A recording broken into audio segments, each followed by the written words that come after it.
After studying this lecture, you should be able to construct a eutectic binary phase diagram indicating the melting temperature of each pure element, the eutectic temperature, and the phases present in each region. Calculate the amounts, which means the phase amounts, and the composition of each phase for any point on the eutectic phase diagram. Sketch the likely microstructure of a eutectic system given the composition and cooling treatment history. And also, we're going to explain the dispersion strengthening mechanism on the mechanical properties of metallic materials. So we learned solid solution strengthening. The isomorphous phase diagram, which we learned from last lecture, will explain the solid solution or the process of the solid solution. Now, this eutectic phase diagram that we're going to learn in this class, which will include two solid solutions or two phases, will explain the dispersion strengthening. Another type of common and relatively simple phase diagram found for binary systems is shown here as an example for the copper and silver system. And this is known as a binary eutectic phase diagram. Binary means there are two components. So in this system, we have copper and silver, two components. And eutectic means this system has a special composition with a minimum melting temperature. So this minimum melting temperature for copper and silver is 779 degrees Celsius, represented by this isotherm constant temperature line, and the composition is this point, 71.9.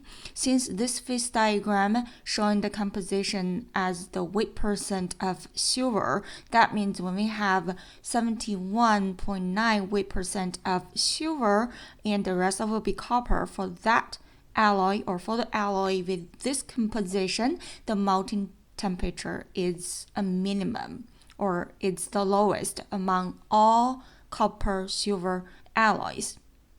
So a number of features for this phase diagram are important and worth noting. First of all, there are three single phase regions. So the single phase regions are alpha, beta, and liquid phase. So the alpha phase, first of all, if you noticed on the composition line, we have copper. So this vertical line on the left, meaning this pure copper. So on the other side, it will be pure silver. So this alpha phase is a solid solution rich in copper. It has silver as the solute component, and it has an FCC crystal structure. The beta phase is a solid solution, also has a FCC structure, but copper is the solute. And again, pure copper and pure silver are also considered to be alpha and beta phases respectively. Another important feature is the solubility in each of these solid phases is limited. So the solubility limit for the alpha phase corresponds to this boundary line,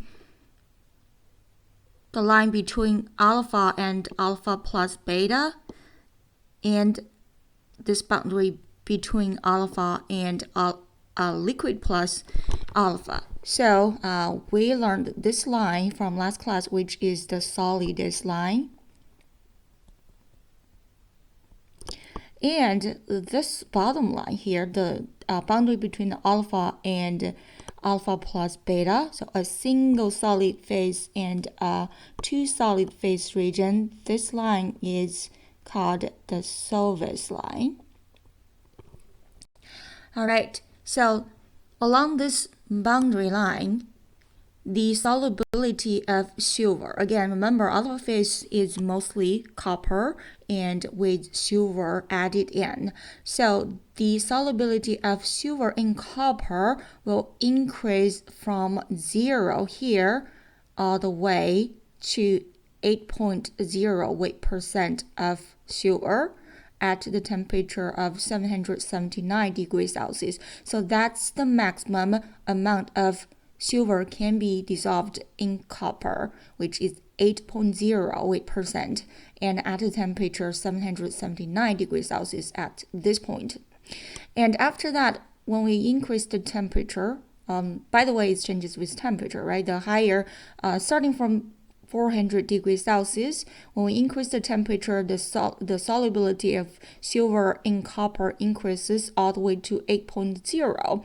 As we keep increasing the temperature, the solubility of silver in copper starts to decrease back to 0 at the melting temperature of the copper. So this point is the melting temperature of copper.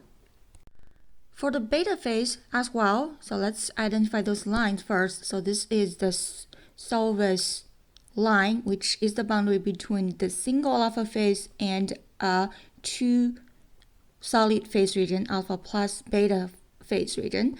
And this line between the beta and the liquid plus beta region, this line is the solidus line. And on the top is the liquidus line.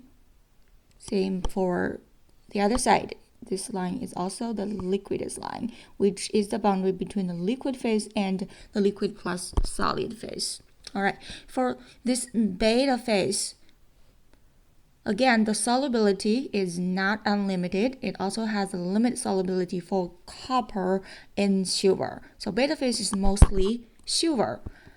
Starting from this temperature, for example, the solubility will increase with temperature from 0 all the way to this point. So this point is 91.2 weight% of silver, which means 8.8 weight% of copper. So that is the maximum amount of copper can be added into silver to form a single beta phase. So that's the solubility limit of copper in silver, which is 8.8 weight%. It's also at the temperature, which is 779 degrees Celsius. And as we keep increasing the temperature, the solubility of copper in silver will start to decrease all the way back to 0 at the melting temperature of silver.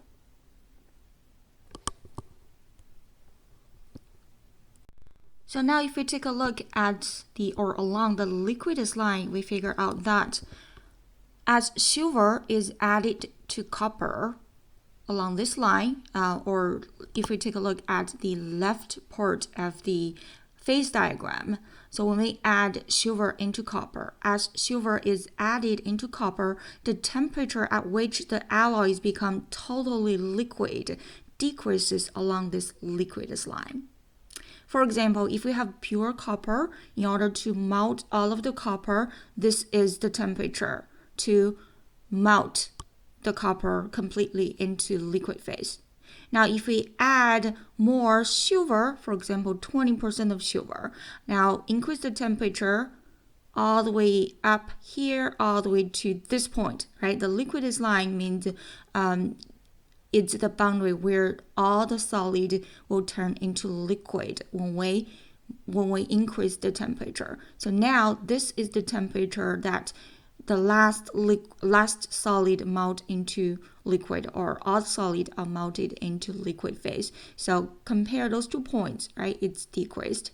And furthermore, at 40% of silver added to copper, and that's the temperature that all the solid are melted into liquid. Therefore, it's keep decreasing all the way to this point, which when we have 71.9 weight% of silver, this composition has the lowest melting temperature.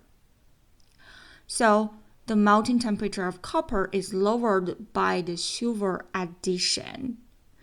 The same may be said for the silver. If we look at the right part of the phase diagram, the introduction of copper reduces the temperature of complete melting along this liquidus line. And the two liquidus lines meet at this point E on this phase diagram. This point is designated by the composition C sub E and the temperature T sub E. So T sub E, below this temperature, there is no liquid below the T sub E temperature. Below this temperature, everything will be solid. And for C sub E is the composition at the temperature T sub E. So C sub E is the eutectic composition, and T sub E is the eutectic temperature. Let me write that down. So this is the eutectic temp, and that is the eutectic composition.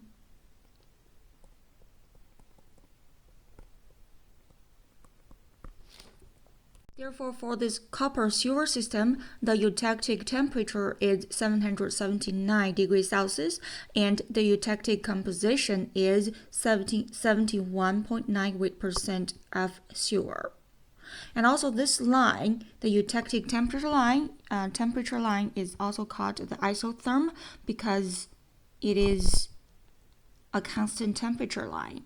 And that, which means, well, let's introduce a reaction first. Okay, an important reaction occurs for an alloy of composition has a composition C sub E as it changes temperature in passing through this T sub E temperature.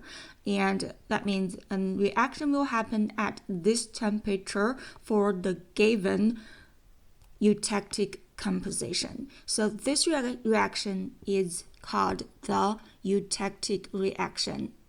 So in this reaction, the liquid phase will transform into two solid phase, okay, which can also be read from the phase diagram. So on this phase diagram, we just need to locate this horizontal line and then find 3 points on this line. So this middle point is the C sub E eutectic composition point, and 2 points on each end respectively, and this point represent the alpha phase and the other point represent the beta phase. So liquid transform into two solid phase, alpha on the one side and beta on the other side, and the reaction happens at the given temperature, which is the eutectic temperature. Okay, so to be more specific, now if we write the eutectic reaction for this specific copper-silver system, this is how we write it. So we can say upon cooling, a liquid phase or the liquid phase with 71.98% of silver is transformed into two solid phases, the alpha phase and beta phase. Well, for the alpha phase, it has the composition of 8% of silver, and beta phase has the weight percent of 91.2 weight percent of silver, respectively. So this eutectic reaction is happened at the given temperature, 779 degrees Celsius. And also, the opposite reaction occurs upon heating. The alpha phase and beta phase will be melting into a liquid phase. So this eutectic reaction is termed an invariant reaction because it occurs under an equilibrium condition at a specific temperature, which is the T sub E. This temperature will not change during the reaction. It's always at a constant temperature.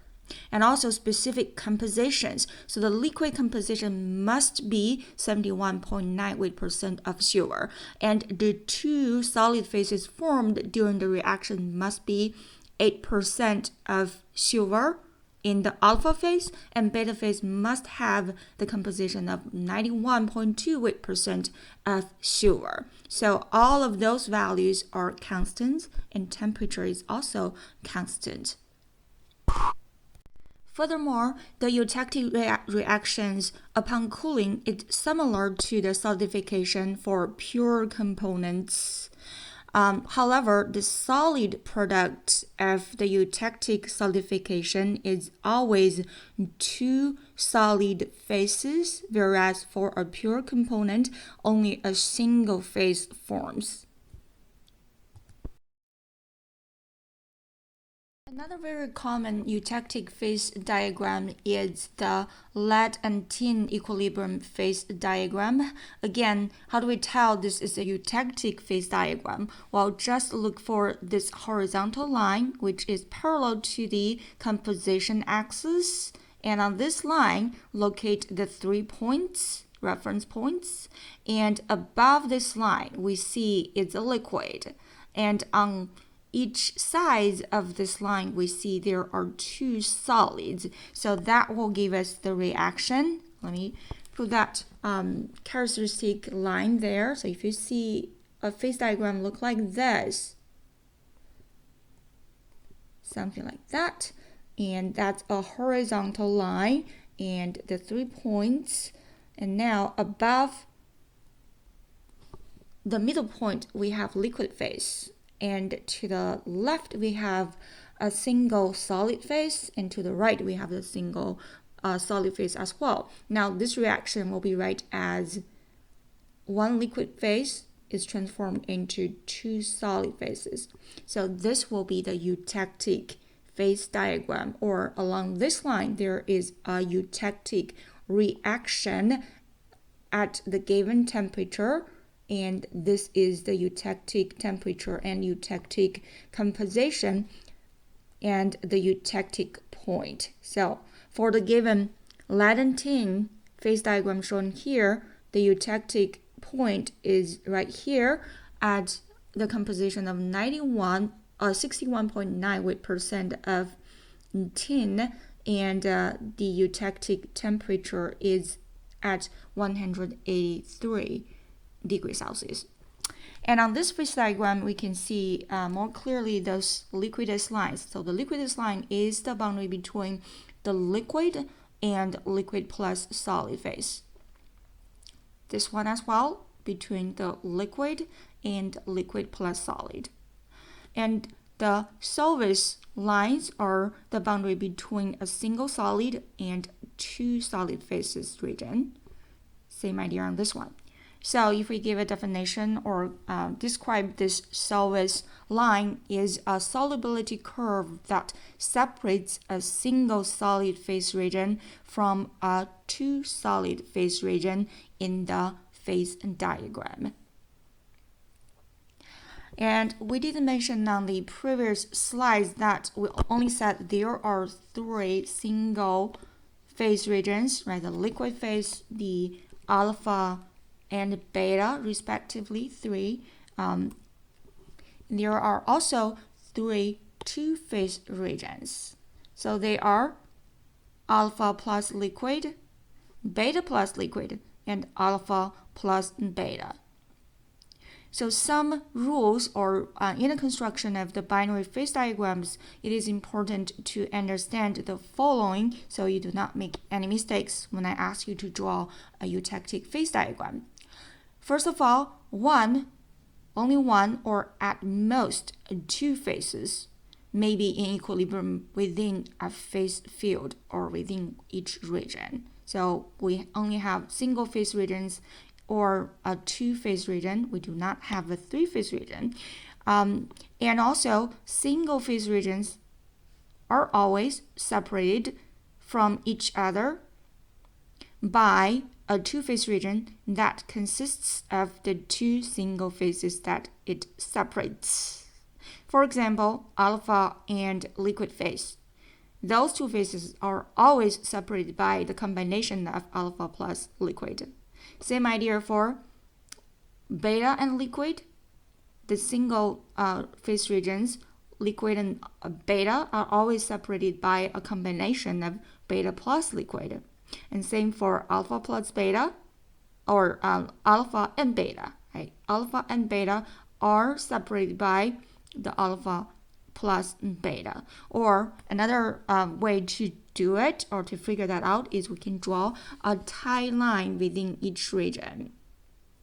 Draw a tie line, and this region will be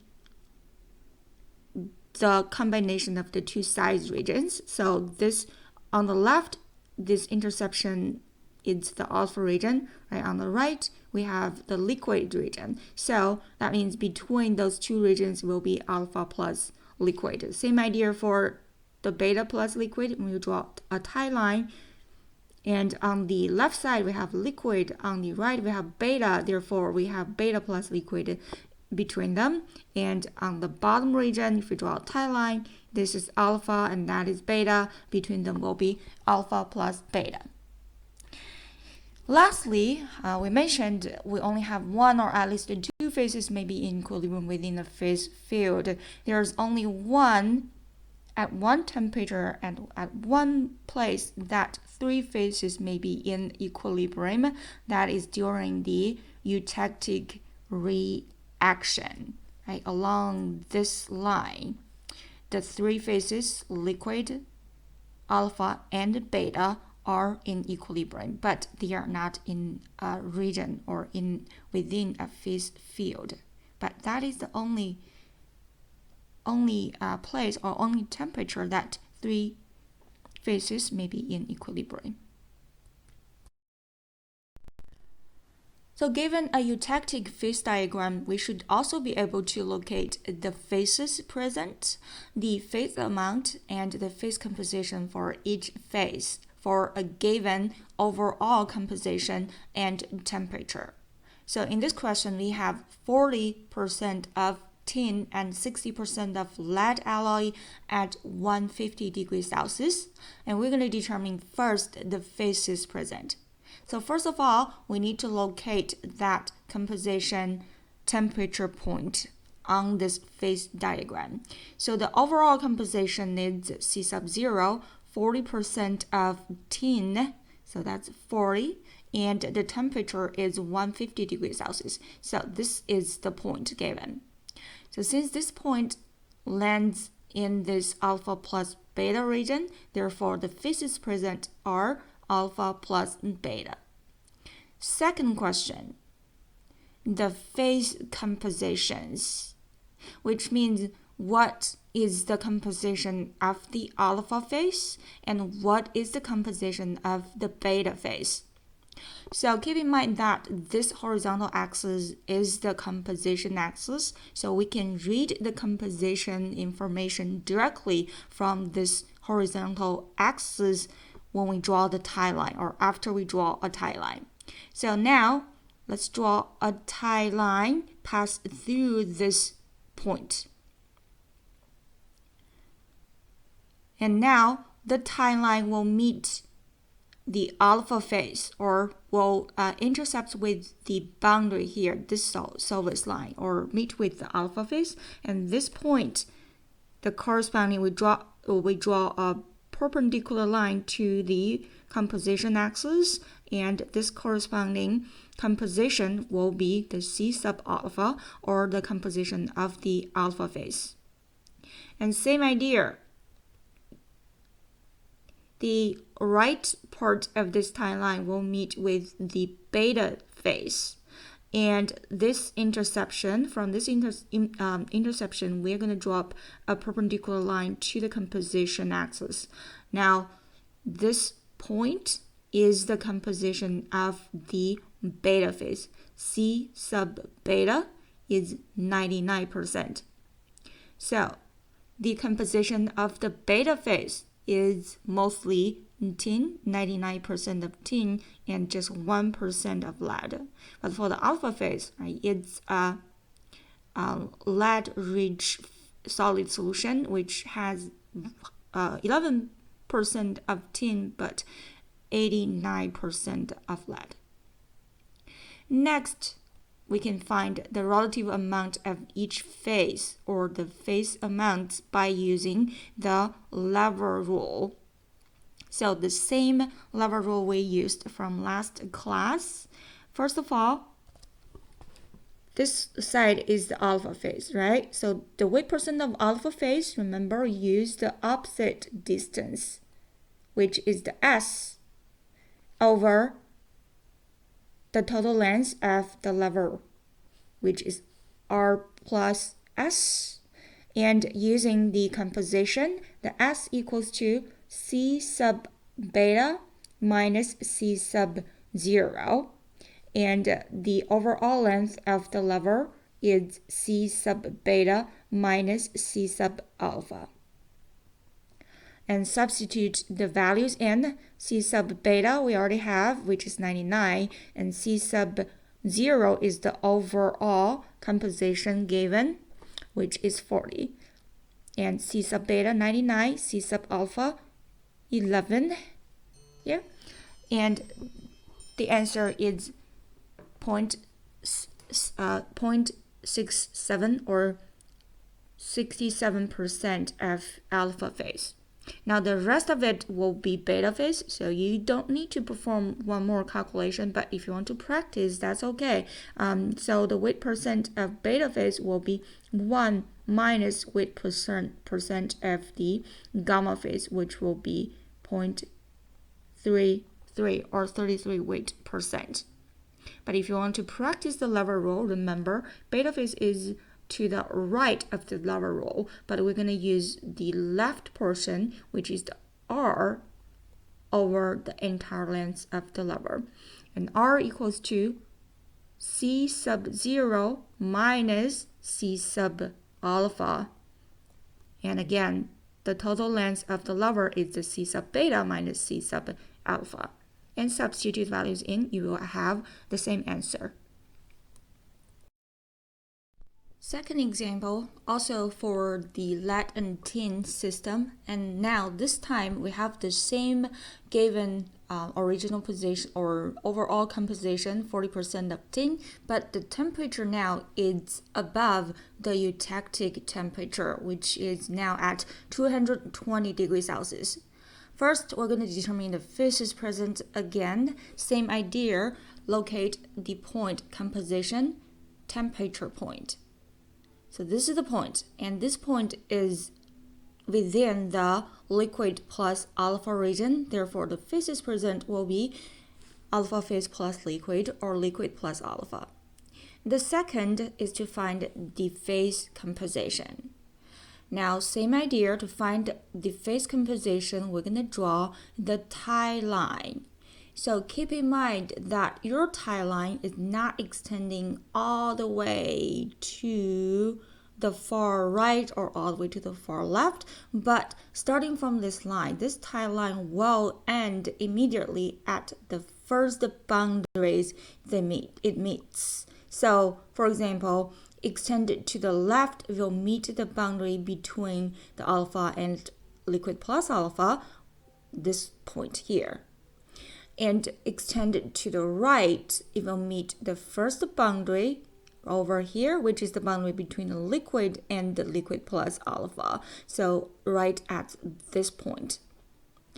So from the left intersection, we drop the perpendicular line all the way to the composition axis, and this will be the C sub alpha, since that's the intersection between the tie line and the alpha phase. Right? So the alpha composition is 17% of tin. Same for the liquid phase. This tie line will meet the liquid phase at this point.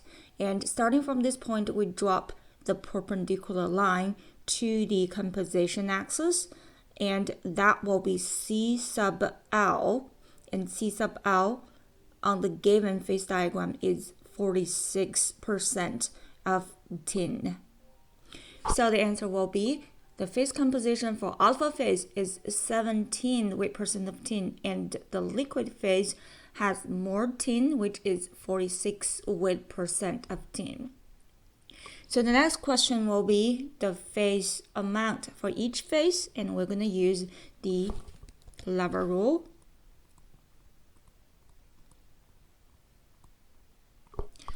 So to use the lever rule, same idea. This is the lever now. Okay, not the longest line, but the lever between the two boundary points. Same idea. For the W weight percent of alpha phase, we use S over the entire tie line. And for the liquid, we can just use 1 minus the alpha. And we use the composition, right, to representing the length of S, which is C sub L minus C sub 0. And the total length of the tie line will be C sub L minus C sub alpha. And the weight percent of alpha phase will be 21% or 0.21, and 1 minus 0.21 will get the weight percentage of the liquid phase, which is 79% of liquid.